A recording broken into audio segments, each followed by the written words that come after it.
கவுதிகள் செங்கடலில் ராணுவ மற்றும் வணிக கப்பல் மீது 136 தாக்குதல். தங்கள் பாதுகாப்பை வலுப்படுத்த வேண்டிய அழுத்தத்தில் ஜெர்மனியும் பிற ஐரோப்பிய நாடுகளும். காசா ஒப்பந்தத்தை அளிக்கும் இஸ்ரேலின் முயற்சி அமெரிக்கர்களும் இஸ்ரேலியர்களும் எதிர்பார்க்கும் முடிவுக்கு வழிவகுக்காது. இஸ்ரேலின் புதுப்பிக்கப்பட்ட குண்டுவீச்சு. வெற்றிகரமாக பூமிக்கு திரும்பிய விண்வெளி வீரர்கள். பிரபஞ்சத்தின் முதல் பார்வையை படம் பிடித்த SKLO தொலைநோக்கி. நாடாளுமன்றத்தை கலைத்து தேர்தலுக்கு பிரதமர் ஸ்டோர்வர் ஜங் அழைப்பு.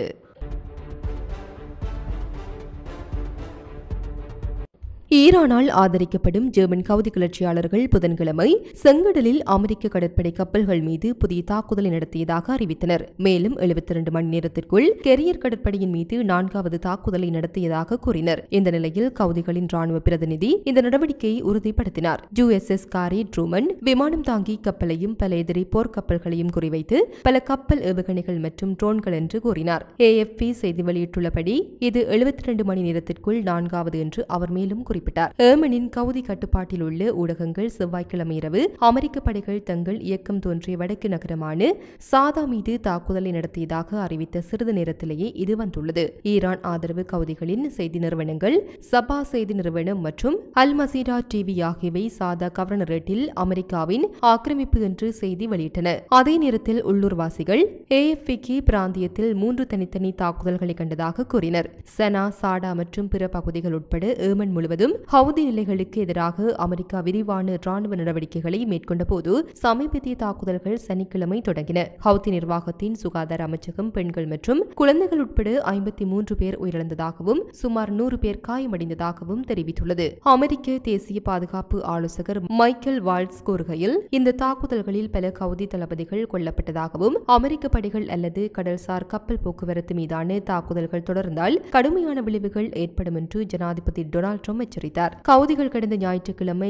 USS காரியஸ் ட்ரூமன் கெரியர் குழுவை ஏவுகணைகள் மற்றும் ஆளில்லா விமானங்கள் மூலம் குறிவைத்து பதிலடி கொடுத்தனர். இது அவர்களின் முதல் தாக்குதலை குறிக்கின்றது. அமெரிக்க அதிகாரிகள் இந்த சம்பவத்தின் முக்கியத்துவத்தை நிராகரித்தனர். அமெரிக்க கப்பல்களில் எந்த உறுதிப்படுத்தப்பட்ட தாக்குதலும் இல்லை என்று தெரிவித்தனர். ஹவுதி வட்டாரங்கள் அன்று கூடுதலாக அமெரிக்க வான்வெளி தாக்குதல்கள் நடத்தப்பட்டதாக குற்றம் சாட்டினர். ஹொடைடாவில் உள்ள ஒரு பருத்தி பதப்படுத்தும் வசதி மற்றும் முன்னர் கைப்பற்றப்பட்டு இஸ்ரேலுடன் தொடர்புடைய கப்பலான கெலக்ஷே லீடர் மீது தாக்குதல்களை மேற்கோள் காட்டி இந்த முன்னேற்றங்களை தொடர்ந்து கவுதிகள் 24 மணி நேரத்திற்குள் USS காரியஸ் ட்ரூமன் மீது மற்றொரு தாக்குதலை நடத்தினர். பரஸ்பர விரிவாக்கத்தின் நிலையை பராமரித்தனர். திங்கட்கிழமைக்குள் அவர்கள் 3வது தாக்குதலை தொடங்கினர். இது அமெரிக்க நடவடிக்கைகளுக்கு நேரடி பதிலடியாகவும் காசா சூழ்நிலையில் பாலஸ்தீனியர்களுக்கு ஆதரவு அளிப்பதாகவும் தங்கள் நடவடிக்கைகளை மீண்டும் உறுதிப்படுத்தியது.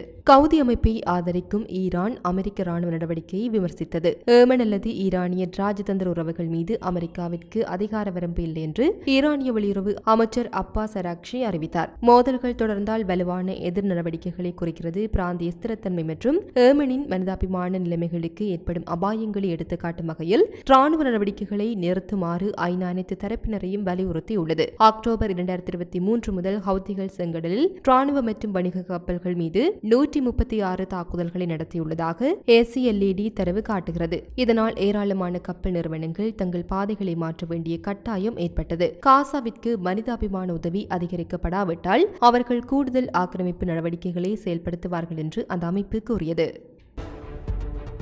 கமாஸ் செய்தி தொடர்பாளர் ஒசாமா கம்ஸ்தான் இஸ்ரேல் ஒப்புக்கொள்ளப்பட்டு போர் நிறுத்தத்தை கண்டிப்பாக கடைபிடித்து செயல்படுத்தியதில் ஆச்சரியப்படுவதாகவும் காசா மீதான தாக்குதல்கள் இப்போது ஒப்பந்தத்தை அளிக்க இஸ்ரேலின் முயற்சி என்றும் கூறினார். இதுபோன்ற நடவடிக்கைகள் ஒப்பந்தத்தை மாற்றும் என்று அவர்கள் நினைத்தால் அவர்கள் மாயை என்று ஹம்டன் அல் ஜசீராவிடம் கூறினார். இப்போது அவர்கள் இந்த ஒப்பந்தத்தை அளிக்க முயற்சிக்கும் போது அது அமெரிக்கர்களும் இஸ்ரேலியர்களும் எதிர்பார்க்கும் முடிவுக்கு வழிவகுக்காது என அவர் குறிப்பிட்டுள்ளார்.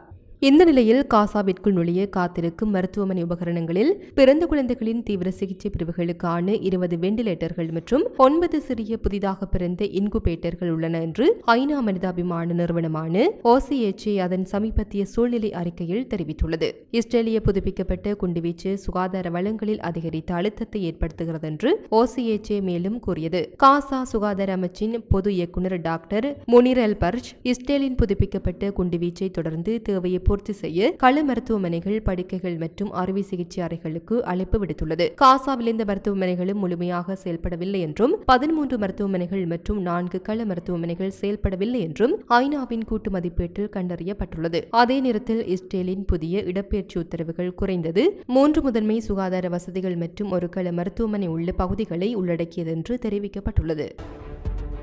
ஆஸ்திரேலியாவின் வரிசை தொலைநோக்கியான எஸ்கே லோ என அழைக்கப்படும் சதுர கிலோமீட்டர் வரிசை தொலைநோக்கி பிரபஞ்சத்தின் முதல் பார்வையை படம் பிடித்துள்ளது. ஆஸ்திரேலியாவின் புரட்சிகர தொலைநோக்கியான எஸ்கேஏ லோவில் இருந்து முதல் படம் செவ்வாயன்று சர்வதேச எஸ்கேஏ ஆய்வகத்தால் வெளியிடப்பட்டது. இது நமது பிரபஞ்சத்தின் இணையற்ற காட்சியை வெளிப்படுத்தும் அதன் தேடலின் ஒரு குறிப்பிடத்தக்க மைல் கல்லை குறிக்கிறது என்று ஆஸ்திரேலியாவின் தேசிய அறிவியல் நிறுவனமான காமன்வெல்த் அறிவியல் மற்றும் தொழில்துறை ஆராய்ச்சி அமைப்பு செவ்வாயன்று வெளியிட்ட செய்திக்குறிப்பில் தெரிவிக்கப்பட்டுள்ளது. மேற்கு ஆஸ்திரேலியாவில் உள்ள முதல் 4 இணைக்கப்பட்ட எஸ்கேஏ லோ நிலையங்களிலிருந்து திட்டமிடப்பட்டு 1,31,000 ஆண்டெனாக்களில் 1000 மட்டுமே பயன்படுத்தி படம் பிடிக்கப்பட்ட இந்த ஆரம்ப படம் 100 முழு நிலவுகளுக்கு சமமான 25 சதுர டிகிரி பரப்பளவு கொண்ட வானத்தின் பரப்பளவை காட்டியது. மேலும் 85 பிரகாசமான அறியப்பட்ட விண்மீன் திரள்களை வெளிப்படுத்தியது. அனைத்திலும் மிகப்பெரிய கருத்துக்கள் உள்ளன என்று செய்திக்குறிப்பில் தெரிவிக்கப்பட்டுள்ளது. முழுமையாக செயல்பாட்டிற்கு வந்ததும் எஸ்கேஏ லோ அதே பார்வைத்துறையில் 6,00,000க்கும் மேற்பட்ட விண்மீன் திரள்களை கண்டறியும் என்று CSIRO தெரிவித்துள்ளது. ஆஸ்திரேலிய அரசாங்கம் உள்ளூர் சமூகத்துடனும் CSIRO-உடனும் கூட்டு சேர்ந்து நாட்டின் மேற்கில் எஸ்கேஏ லோ தொலைநோக்கியின் கட்டுமானத்தையும் செயல்பாட்டையும் உறுதி செய்கிறது. இந்த படத்தின் தரம் தொலைநோக்கியின் ஆரம்பகால பதிப்பை பயன்படுத்துவதற்கு நாங்கள் எதிர்பார்த்ததை விட அதிகமாக இருந்தது என்று எஸ்கேஏ லோ முன்னணி ஆணையிடும் விஞ்ஞானி ஜார்ஜ் ஹீல்ட் கூறியதாக செய்திக்குறிப்பில் குறிப்பிடப்பட்டுள்ளது. இந்த படத்தில் நாம் காணக்கூடிய பிரகாசமான விண்மீன் திரள்கள் பனிப்பாறையின் முனை மட்டுமே முழு தொலைநோக்கி மூலம் முதல் நட்சத்திரங்களும் விண்மீன் திரள்களும் உருவாக்க தொடங்கி ஆரம்பகால பிரபஞ்சத்திற்கு திரும்பும் மங்கலான மற்றும் மிகவும் தொலைதூர விண்மீன் திரள்களை வெளிப்படுத்தும் உணர்திறன் நமக்கு இருக்கும் என்று ஹீல்ட் குறிப்பிட்டுள்ளார். டிரினிடாட் மற்றும் டொபாகோவில் ஏப்ரல் 28 பொது தேர்தல் நடைபெறும் என்று புதிதாக நியமிக்கப்பட்ட பிரதமர் இஸ்டூவர் ஜங் நேற்றைய தினம் அறிவித்தார். பதவியேற்ற மறுநாள் கித்ரோலிக்கு பிறகு 50 வயதான ஜங் மார்ச் 17 பதவியேற்றார். பிரதமர் அலுவலகத்தின் அறிக்கையின்படி நாடாளுமன்றத்தை கலைத்து தேர்தலுக்கு அழைப்பு விடுக்குமாறு ஜனாதிபதி கிறிஸ்டின் கங்கலூவிடம் அவர் கோரிக்கை விடுத்துள்ளார். ஆளும் கட்சியான மக்கள் தேசிய இயக்கத்தின் உறுப்பினரான ஜங் முன்பு எரிசக்தி அமைச்சராகவும் பிரதமர் அலுவலகத்தில் அமைச்சராகவும் பணியாற்றியமை குறிப்பிடத்தக்கது.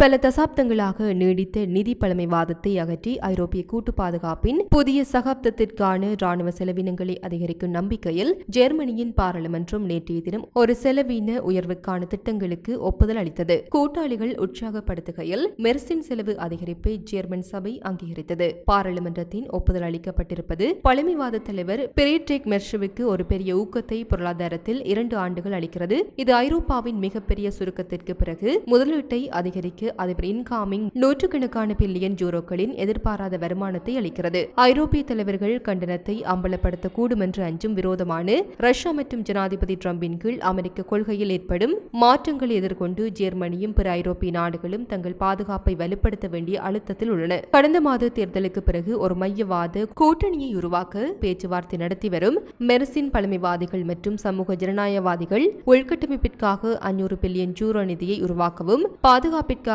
அதிக செலவு செய்ய அனுமதிக்க அரசியலமைப்பு ரீதியாக நிர்ணயிக்கப்பட்ட கடன் விதிகளை எளிதாக்கவும் விரும்புகின்றார்கள். குறைந்தது ஒரு தசாப்த காலமாக நாங்கள் ஒரு தவறான பாதுகாப்பு உணர்வை உணர்ந்திருக்கின்றோம் என்று மெர்ஸ் வாக்கெடுப்புக்கு முன் சட்டம் இயற்றுபவர்களிடம் கூறினார். விண்வெளியில் 9 மாதங்கள் சிக்கி தவித்த விண்வெளி வீரர்களை மீட்பதாக அதிபர் டொனால்ட் ட்ரம்ப் அளித்த வாக்குறுதி நிறைவேற்றப்பட்டுள்ளதாக அமெரிக்கா தெரிவித்துள்ளது. மேலும் தெரிய வருகையில் விண்வெளி வீரர்கள் பாதுகாப்பாக அமெரிக்க வளைகுடாவில் தரையிறங்கியதை அடுத்து விண்வெளி வீரர்கள் ஸ்பேஸ் எக்ஸ், நாசா மற்றும் எலான் மஸ்க் ஆகியோருக்கு தெரிவித்தனர். சுனிதா வில்லியம்ஸ் மற்றும் புட்ச் வில்மோர் ஆகியோர் விண்வெளியில் 286 நாட்கள் செலவிட்டனர். இது அவர்களின் உண்மையான திட்டத்தை விட 278 நாட்கள் அதிகமாகும். அவர்களின் பயணம் முழுவதும் அவர்கள் பூமியை 4576 முறை சுற்றி வந்து 121 மில்லியன் மைல்கள் தூரத்தை கடந்து வீடு திரும்பினர். வாக்குறுதி அளிக்கப்பட்டது, வாக்குறுதி செய்து முடிக்கப்பட்டது. 9 மாதங்கள் விண்வெளியில் சிக்கி தவித்த விண்வெளி வீரர்களை மீட்பதாக அதிபர் ட்ரம்ப் உறுதியளித்தார். இன்று அவர்கள் அமெரிக்க வளைகுடாவில் பாதுகாப்பாக தரையிறங்கினர். எலான் மஸ்க், ஸ்பேஸ் எக்ஸ் மற்றும் நாசாவிற்கு நன்றி என்று அமெரிக்க வெள்ளி மாளிகை எக்ஸ் தள பதிவில் தெரிவித்துள்ளது. கடந்த ஜனவரி 28 அதிபர் டொனால்ட் ட்ரம்ப் சர்வதேச விண்வெளி நிலையத்திலிருந்து 2 விண்வெளி வீரர்களை மீட்டெடுக்க எலான் மஸ்க் மற்றும் ஸ்பேஸ் எக்ஸ் இடம் கூறியதாக தெரிவித்திருந்தார். சுனிதா வில்லியம்ஸ், புட்ச் வில்மோர் என 2 நாசா விண்வெளி வீரர்களும் அமெரிக்க விண்வெளி வீரர் நிக் கேக் மற்றும் ரஷ்ய விண்வெளி வீரர் அலெக்சாண்டர் கோர்புனோவ் ஆகியோர் இந்திய நேரப்படி இன்று அதிகாலை 3:27 மணியளவில் புளோரிடா கடற்கரையில் வெற்றிகரமாக தரையிறங்கினர். இது போன்ற பல செய்திகளை தெரிந்து கொள்ள நம்முடைய சமூக மீடியா யூடியூப் சேனலை சப்ஸ்கிரைப் செய்து அருகிலுள்ள பெல் பட்டனை கிளிக் செய்யுங்கள். மேலும் செய்திகளை உடனுக்குடன் தெரிந்து கொள்ள சமூகமீடியா.com என்ற இணையதளத்தின் வாயிலாக எங்களுடன் இணைந்திருங்கள்.